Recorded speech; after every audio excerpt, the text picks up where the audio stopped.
जय हिंद। कल हम बात कर रहे थे टैबलेट की। हमने देखा था टैबलेट का क्लासिफिकेशन, उसके लिए मशीन जर्नल मशीन के बारे में जाना था हमने कि उसके अंदर कौन कौन से पार्ट होते हैं, पंचेस क्या होते हैं और प्रिपरेशन मेथड्स कौन कौन से, direct compression, dry granulation, wet granulation, ये हमने जाना था।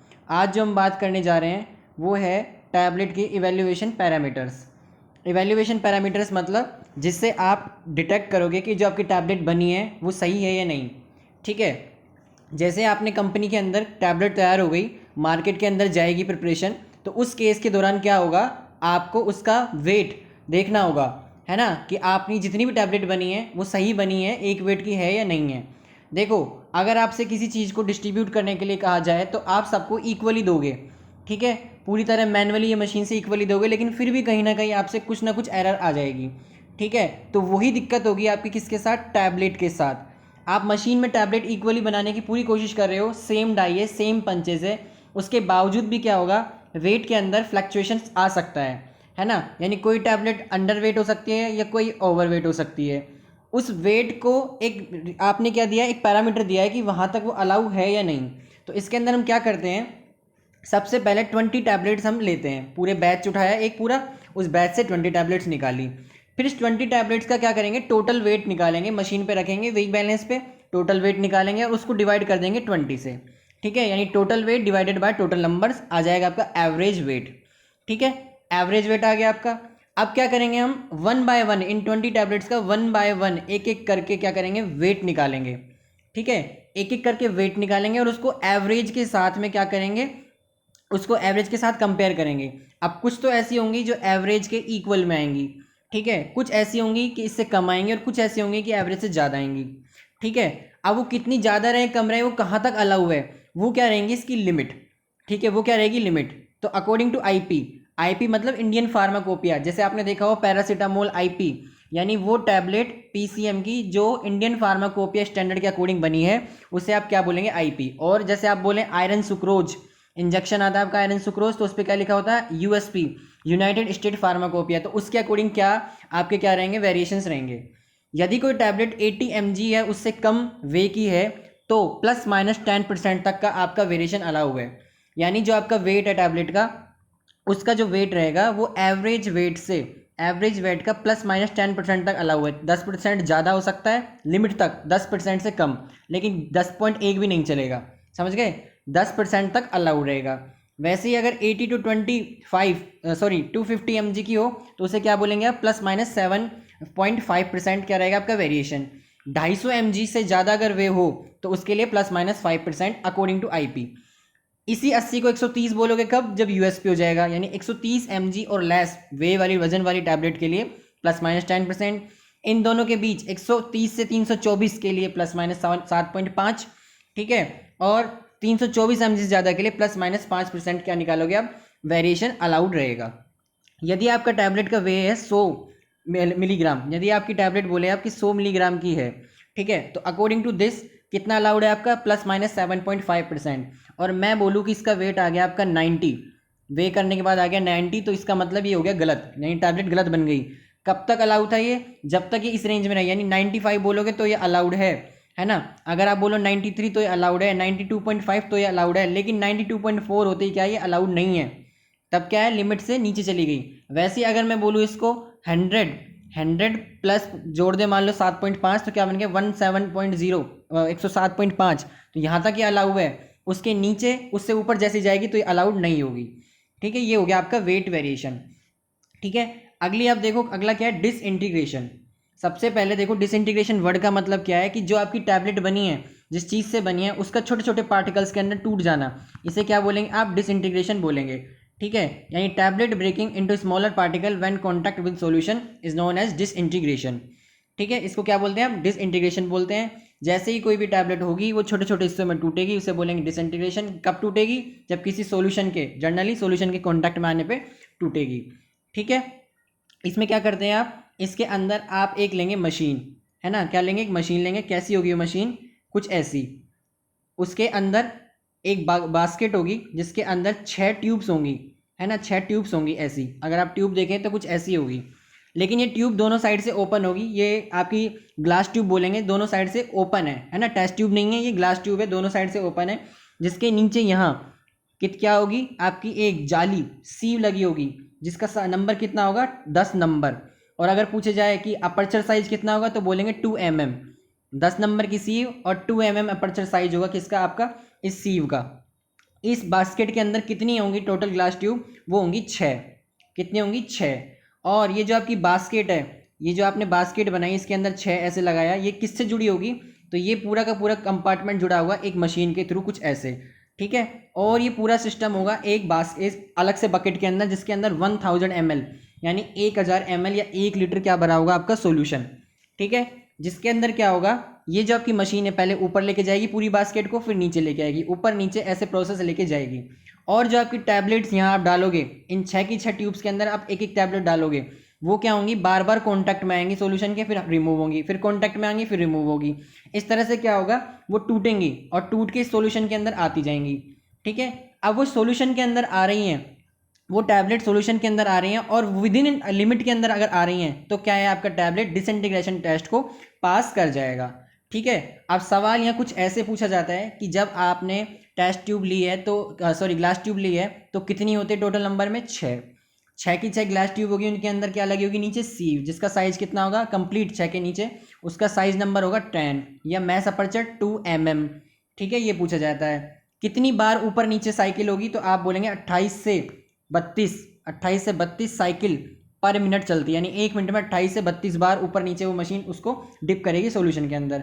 पूछा जाए टेम्परेचर तो आप बोलेंगे 37 डिग्री सेंटीग्रेड क्या होगा टेम्परेचर, क्योंकि हमारी बॉडी का टेम्परेचर कितना होता है 37 डिग्री सेंटीग्रेड, ठीक है। अब देखो यहाँ क्या लिखा हुआ है, इसके अंदर ये लिखा हुआ है, सबसे पहले क्या करोगे आप 6 टैबलेट्स लोगे, ठीक है, उनको डिसइंटीग्रेशन ट्यूब्स के अंदर डाल दोगे स्पेसिफाइड टाइम के लिए।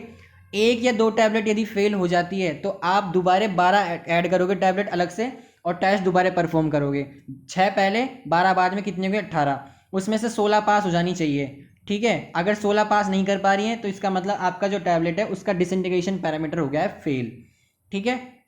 अब देखो स्टैंडर्ड लिमिट्स कितनी कितनी होती है। सबसे पहले लिखा हुआ है सोल्यूबल डिस्पर्जिबल टैबलेट, जो टैबलेट सोल्यूबलाइज हो डिस्पर्जिबल हो 3 मिनट के अंदर अंदर वो टूट जानी चाहिए, ठीक है, घुलने के लिए तैयार हो जानी चाहिए। सबलिंगुअल यानी जीभ के नीचे जिसको रखते हो हम जिन टैबलेट्स को, 3 मिनट उसके लिए टाइम है। ईफरवेसेंट टैबलेट के लिए 5 मिनट, अनकोटेड के लिए 15 मिनट का टाइम आप रखते हो। Film coated 30 minute, sugar coated के लिए 60 मिनट। एंट्रिक कोटेड टैबलेट 3 घंटे लिखा हुआ है यहाँ, तो एंट्रिक कोटेड मतलब जो एंटेस्टाइन के अंदर जाके रिलीज होने वाली टैबलेट्स हैं। इसमें क्या होता है, जो आप वेसल्स लेते हैं जिसके अंदर सॉल्यूशन डालते हैं, इस सॉल्यूशन का जो हिस्सा रहेगा वो किसका रहेगा, सबसे पहले तो 0.1 mHCl का, यानी 0.1 मोलर HCl का आप क्या लेंगे, सॉल्यूशन लेंगे। वो क्यों लेंगे आप, क्योंकि जो आपका पेट होता है, जो स्टमक होता है, उसकी पीएच कैसी होती है, एसिडिक, और उसको मेंटेन करेंगे आप 0.1 मोलर HCl से, ठीक है। बार बार डिप होगा 2 घंटे तक, इस पे एक भी टैबलेट पे कोई फर्क नहीं पड़ना चाहिए, ठीक है। 2 घंटे के बाद आप क्या करेंगे, इसके अंदर 6.8 pH का क्या डालेंगे, फॉस्फेट बफर डालेंगे। फिर क्या करेंगे, दोबारा डिप करेंगे। अब 1 घंटे के अंदर सारी की सारी टैबलेट्स क्या हो जानी चाहिए, डिसइंटीग्रेट हो जानी चाहिए। उसकी वजह क्या है, ये 2 घंटे 1 घंटे का चक्कर क्या है, आपका जो इंटेस्टाइनल ट्रांजिट टाइम है, यानी पेट से स्टमक से ट्रांजिस्ट होके इंटेस्टाइन में जाने का टाइम है, वो 2 घंटे का है। यानी कोई भी चीज़ आप खाते हैं तो 2 आवर्स के लिए स्टमक में रहती है, फिर वो इंटेस्टाइन के अंदर जाती है। तो सबसे पहले आप क्या करेंगे, 2 घंटे तो केवल उसको 0.1 mHCl के अंदर रख के प्रोसेस कराएंगे। उसके बाद क्या करेंगे, 6.8 pH की बफर वाला सोल्यूशन बनाएंगे, फॉस्फेट बफर वाला, और उसके अंदर आप प्रोसेस करेंगे। फिर देखेंगे कि कितना फर्क पड़ता है। तो उसके लिए कितना रखा आपने टाइम, 3 घंटे, 2 + 1 का, ठीक है। अगला है आपका hard gelatin capsule, soft gelatin, 30 minutes इसके लिए, 60 मिनट इसके लिए क्या होता है, आपका डिसइंटीग्रेशन टाइम होता है, ठीक है।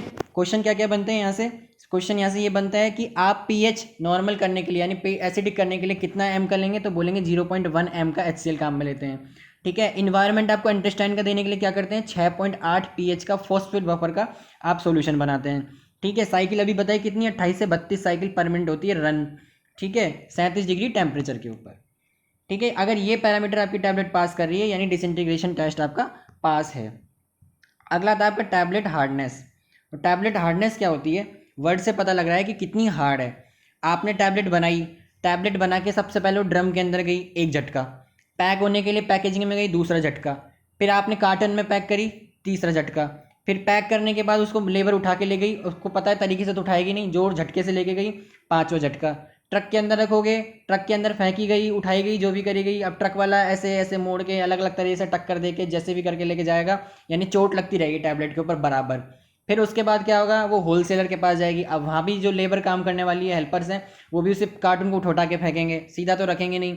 यानी रिटेलर के पास पेशेंट तक जाने तक, रिटेलर के पास आएगी और पेशेंट तक जाने तक उसको बहुत सारे तरह तरह के प्रेशर उसको देखने पड़ेंगे, है ना, झेलने पड़ेंगे टैबलेट को। तो टैबलेट आपकी ऐसी नहीं होनी चाहिए कि एक प्रेशर पड़ा और ख़त्म, और इतनी भी हार्ड नहीं होनी चाहिए कि पूरा का पूरा सॉल्यूशन में डाल दिया और कुछ हो ही नहीं रहा। ठीक है, तो प्रेशर एडजस्टमेंट किया जाता है कब, मैन्युफैक्चरिंग के दौरान में। ठीक है, जिसमें आप क्या करते हैं, आप लेते हैं एक मशीन, जिसको आप क्या बोलेंगे, उस मशीन के अंदर क्या करेंगे, आप अपनी टैबलेट को रखेंगे कुछ ऐसे, नीचे उसके अंदर एक साइज होगा, ऊपर एक होगा, बीच में टैबलेट रख के ऊपर नीचे से आप इस पर प्रेशर डालेंगे, और ये प्रेशर 4 से 5 किलोग्राम पर सेंटीमीटर स्क्वायर तक होता है ना। यहाँ तक आपकी टैबलेट प्रेशर झेलनी चाहिए। ठीक है, अब क्वेश्चन यहाँ से ये नहीं पूछा जाता कि कितना प्रेशर है, क्वेश्चन पूछा जाता है कि सबसे ओल्ड हार्डनेस टेस्टर कौन सा काम में लिया जाता है, तो आप बोलेंगे मोनसेंटो हार्डनेस टेस्टर। ठीक है, या स्टोक्स हार्डनेस टेस्टर आप काम में लेते हैं। इसके अलावा Pfizer hardness tester, Strong Cobb hardness tester, Schleuniger apparatus या हर्बलिन हार्डनेस टेस्टर आप क्या लेते हैं, टैबलेट की हार्डनेस टेस्ट करने के लिए काम में लेते हैं। ठीक है, अब टैबलेट हार्ड किस चीज़ से बनती है वो पूछा जाए, तो टैबलेट हार्ड बनती है प्रेशर, यानी जब आप टैबलेट बना रहे हैं, मशीन से कंप्रेस कर रहे हैं, तो कितना कंप्रेशन प्रेशर रखा है उससे डिपेंड करेगी आपकी। और डिपेंड करती है बाइंडर, आपने बाइंडर कौन सा काम में लिया है टैबलेट को, जब आपने पूरा का पूरा फोल्ड किया है, बनाया है, तो उसके अंदर बाइंडर कौन से काम में लिए हैं उस पर इफेक्ट पड़ेगा। और मटेरियल की प्रॉपर्टी कैसी है, ठीक है, मटेरियल की प्रॉपर्टी कैसी है इस पर भी डिपेंड करेगा। प्रेशर देखो कैसे, अगर कोई हाईली प्रेशर लगाए, ताकतवर आदमी जोर से दबाए किसी लड्डू को, और इतना सारा का सारा प्रेशर उसी पे लगा दे कि वो टूटे ही ना, तो क्या हो जाएगा, आपकी हार्डनेस बढ़ जाएगी। और कोई सॉफ्ट आदमी लगाए तो वो हल्का साथ लगा दे टूट जाएगा, यानी प्रेशर से फर्क पड़ेगा। यानी जो आप कंप्रेशन प्रेशर टैबलेट पे लगा रहे हो, उससे आप इफेक्ट कर सकते हो टैबलेट की हार्डनेस पर। या फिर बाइंडर आप बहुत ज़्यादा काम में ले लो तो हार्डनेस ज़्यादा हो जाएगी, कम ले लिया तो बिल्कुल लूज हो जाएगी, यानी सही अमाउंट में बाइंडर भी लेना जरूरत है। और मटेरियल की प्रॉपर्टी चेक करना अत्यंत ही आवश्यक है ना, मटेरियल किस प्रॉपर्टी का है उसके ऊपर भी डिपेंड करेगी क्या आपकी टैबलेट की हार्डनेस। कैसे निकालते हैं ये आपको बता दिया। टैबलेट अगर इस प्रेशर को झेल पा रही है, यहाँ तक काम कर पा रही है, इसका मतलब है कि आपकी जो टैबलेट है वो हार्डनेस टेस्ट को पूरी तरह परफॉर्म कर पा रही है। ठीक है, अब एक क्वेश्चन आता है आपका, कंटेंट ऑफ लेबल ड्रग, जो यहाँ नहीं लिखा हुआ है, content of label drug. Content of label drug का मतलब क्या है कि जो आपकी टैबलेट है, उस टैबलेट के अंदर जो अमाउंट लिखा हुआ है वो उतना है या नहीं। देखो मान लो किसी टैबलेट के अंदर लिखा हुआ है कि 100 mg PCM की टैबलेट है, 100 mg PCM टैबलेट लिखा हुआ है। आप क्या करते हैं, उसके अंदर देखते हैं, आप बोलेंगे इसमें 100 mg तो ये है, जब 100 mg लिखा हुआ है तो 100 mg होनी चाहिए, पर ऐसा नहीं होता है ना, ये कुछ वेरी करती है। तो क्या करते हैं आपके इसके लिए, इस चीज़ के लिए आप क्या करेंगे, कंटेंट ऑफ एक्टिव ड्रग का टेस्ट परफॉर्म करेंगे। ठीक है, उसमें आप क्या करेंगे, सबसे पहले टैबलेट लेंगे एक, है ना, उस टैबलेट को क्या करेंगे, उसको आप सॉल्यूशन के अंदर फॉर्म में कन्वर्ट करेंगे, सॉल्यूशन बना के फिर क्या करेंगे, आप उसका एनालिसिस करेंगे, एनालिटिक मशीन, है ना, मशीन की टेक्निक से आप पता लगाएंगे कितनी उसके अंदर कंसंट्रेशन है। ठीक है, और कंसंट्रेशन से आप पता लगाएंगे कि इसके अंदर एक्टिव कंपाउंड कितना है। ये पूरा का पूरा जो चैप्टर है आपका एनालिसिस के अंदर डिस्कस होगा। अभी इतना जान लो कि मशीनों के थ्रू आप इसके अंदर एक्टिव कंटेंट ड्रग का पता लगाते हैं, और कंपेयर किससे करते हैं, स्टैंडर्ड ग्राफ से। ठीक है, स्टैंडर्ड ग्राफ से आप कंपेयर करते हैं कि कितना इसके अंदर एक्टिव कंपोनेंट उपलब्ध है ना। तो ये टेस्ट है जो आपका मेजर इसलिए नहीं लिखा हुआ क्योंकि जाहिर सी बात है, अगर आप टैबलेट बना रहे हैं तो एक्टिव कंपाउंड तो उसके अंदर होगा ही होगा। ठीक है, एक टर्म आती है आपकी प्लेसिबो। अब प्लेसिबो क्या चीज़ होती है, प्लेसिबो होता है लैक्टोलोज, जनरली लैक्टोज का बना हुआ टैबलेट, जिसको आप बोलते हैं क्या बोलते हैं, एक तरह से डमी मेडिकेशन, है ना, यानी पेशेंट को आप खाली बताएं कि तुमने दवाई ली है ना। कई बार ऐसा होता है साइकोलॉजिकली आदमी को लगता है कि मैं दवाई लूंगा तभी सही होगा, तो प्लेसिबो देते हैं उस केस के अंदर, फिर उससे सही होना नहीं होना ये तो आगे की बात है। ठीक है, तो उस केस के अंदर आप एक्टिव कंपाउंड काम में नहीं लेते हैं, वरना जनरली आप सबकी सब टैबलेट्स रहेंगी वहाँ आप एक्टिव कंपाउंड तो होगा ही होगा। ठीक है, इसके बाद हम बात करेंगे फ्राइबिलिटी की। फ्राइबिलिटी क्या होती है ना, इसके अंदर ऐसे कुछ मशीन चलेगी, मशीन होगी, उसके ऊपर से बार बार आप टैबलेट्स को गिराएंगे, 25 रोटेशन पर मिनट 4 मिनट के लिए चलाएंगे। ये हम आगे की वीडियो में देखेंगे, है ना। आज हमने छोटी सी बात की है बिल्कुल, किसकी, टैबलेट की इवैल्यूएशन पैरामीटर्स की, जिसमें आपका आता है weight variation, disintegration, tablet hardness, content of active drug, friability, और आप पढ़ेंगे dissolution, thickness, colour, order, zero defects, इन सब के बारे में हम कल जानेंगे, है ना। अभी क्या देखा हमने, वेट वेरिएशन, जहाँ हमने क्या किया था 20 टैबलेट्स ली, उसका एवरेज वेट निकाला, है ना। उसके लिए लिमिट्स देखी कि +-10% इसके लिए, +-7.5 इसके लिए, +-5% इसके लिए। ये लिमिट आपको याद रखनी है एग्जैक्ट में, है ना, किसके लिए कितनी लिमिट है, इसी से क्वेश्चन जुड़ता है, ठीक है। इसके बाद हमने देखा डिसइंटीग्रेशन टेस्ट, जिसके अंदर क्या किया है आपने, क्वेश्चन क्या पूछा जाता है, जिसके अंदर पूछा जाता है कि टोटल ग्लास ट्यूब कितनी होती है, 6, ठीक है। उसके अंदर जो पूरी जो टेस्ट ट्यूब लगी होंगी, सॉरी ग्लास ट्यूब लगी होंगी, उस ग्लास ट्यूब में नीचे जो सीव लगी है उसका नंबर कितना होगा, 10, ठीक है। कितने अपर्चर साइज की, उसको आप बोलेंगे 2 mm मैस अपर्चर साइज की, ठीक है। कितनी बार ऊपर नीचे मशीन इसको लेके जाएगी, तो बोलेंगे 28 से 32 साइकिल पर मिनट इसको लेके जाएगी। कितने टेम्परेचर पर, 37 डिग्री सेंटीग्रेड, क्योंकि हमारी बॉडी का टेम्परेचर होता है, ठीक है। एसिडिक एनवायरनमेंट के लिए 0.1 mHCl काम में लेते हैं, और इंटेस्टाइन के लिए हम 6.8 pH का फॉस्फेट बफर सॉल्यूशन बनाते हैं, ठीक है। इसके बाद हमने देखी थी इनकी लिमिट्स अलग अलग, कि सोल्यूबल टैबलेट है, अगर सोल्यूबलाइज होने वाली तो जाहिर सी बात है स्पीड से होनी चाहिए, 3 मिनट के अंदर अंदर घुल जानी चाहिए। सबलिंगुअल 3 मिनट के अंदर, इफरवेसेंट 5 मिनट, अनकोटेड 15 मिनट, उसके बाद सारी लिमिट बढ़ती चली गई, है ना। Film coated 30 minute, sugar coated 60 minute, एंट्रिक coated के लिए 2 घंटे प्लस 1 घंटा, यानी ट्रांजिट टाइम स्टमक के लिए +1 ये, ठीक है। उसके बाद क्या निकालोगे आप, एंट्रिक कोटेड के लिए 3 आवर, ठीक है, यानी एंटेस्टाइन में केवल पूछे तो 1 आवर और completely 3 hours. Hard gelatin 30 minute, soft gelatin 60 minute, ये कैप्सूल के अंदर भी आएगा। टैबलेट हार्डनेस की बात की, क्या करोगे, मशीन के अंदर रखोगे टैबलेट, उसके ऊपर प्रेशर लगाओगे ऊपर नीचे से, और देखोगे कि वो इतना प्रेशर तक एडजस्ट हो जाना चाहिए। जब आप बना रहे हैं, मैन्युफैक्चरिंग कर रहे हैं, उसी दौरान आप क्या करेंगे, आप मटेरियल की प्रॉपर्टीज़ निकाल के पता क्या कर सकते हैं, एडजस्ट कर सकते हैं हार्डनेस को। बाइंडर की मात्रा, है ना, बाइंडर की जो अमाउंट है उसको एडजस्ट करके आप हार्डनेस दे सकते हैं। प्रेशर एडजस्टमेंट करके, है ना, कंप्रेशन प्रेशर को एडजस्ट करके भी आप हार्डनेस दे सकते हैं। कौन कौन से तरीके निकालने के, मोनसेंटो और स्टोक हार्डनेस टेस्टर, ये इंपॉर्टेंटली पूछा जाता है। मोनसेंटो हार्डनेस टेस्टर काम में लेते हैं, फाइजर, स्ट्रॉन्गकूब, स्लेंगर एपरेटस या हेब्रेलिन हार्डनेस टेस्टर आप क्या करते हैं, टैबलेट की हार्डनेस निकालने में काम में लेते हैं, ठीक है। कंटेंट ऑफ एक्टिव ड्रग के लिए क्वेश्चन पूछा जाता है, तो उसमें क्या होता है कि जो आपकी ड्रग है उसमें जो लेबल्ड अमाउंट है उसका +-10% तक अमाउंट प्रेजेंट होना चाहिए, है ना। यानी जैसे आपको बोला 100 mg की अगर टैबलेट है तो उसके अंदर 90 से 110 के अंदर अंदर आपकी जो अमाउंट एक्टिव ड्रग होनी चाहिए, ठीक है। तब वो ड्रग क्या है, कंटेंट ऑफ एक्टिव ड्रग वाला पैरामीटर को पास कर जाती है, ठीक है। और कैसे निकालते हैं इसको, ऐसे मेथड से, है ना, सॉल्यूशन बना के फिर मशीनों की टेक्निक से कंसंट्रेशन पता करते हैं और फिर पता लगाते हैं कि अमाउंट है या नहीं। लेकिन पूछा जाए लिमिट, तो आप बोलेंगे लेबल्ड अमाउंट से +-10% तक वो टैबलेट के अंदर एक्टिव ड्रग होनी चाहिए, है ना। यदि 100 mg लिखा हुआ है किसी के अंदर तो 90 से 110 के बीच में उसमें एक्टिव ड्रग होनी चाहिए, ठीक है। कैसे पता लगाते हैं, ऐसे करके, ठीक है। ये हमने बात किसकी की, कंटेंट ऑफ एक्टिव ड्रग की। इसके बाद अगले टेस्ट हम अगली वीडियो के अंदर देखेंगे, ठीक है। अब के लिए थैंक यू, है ना। छोटी छोटी वीडियो के थ्रू आप देखते रहें, छोटी छोटी वीडियो जुड़ती रहेंगी और पूरा का पूरा अपना सिलेबस होता जाएगा। जय हिंद।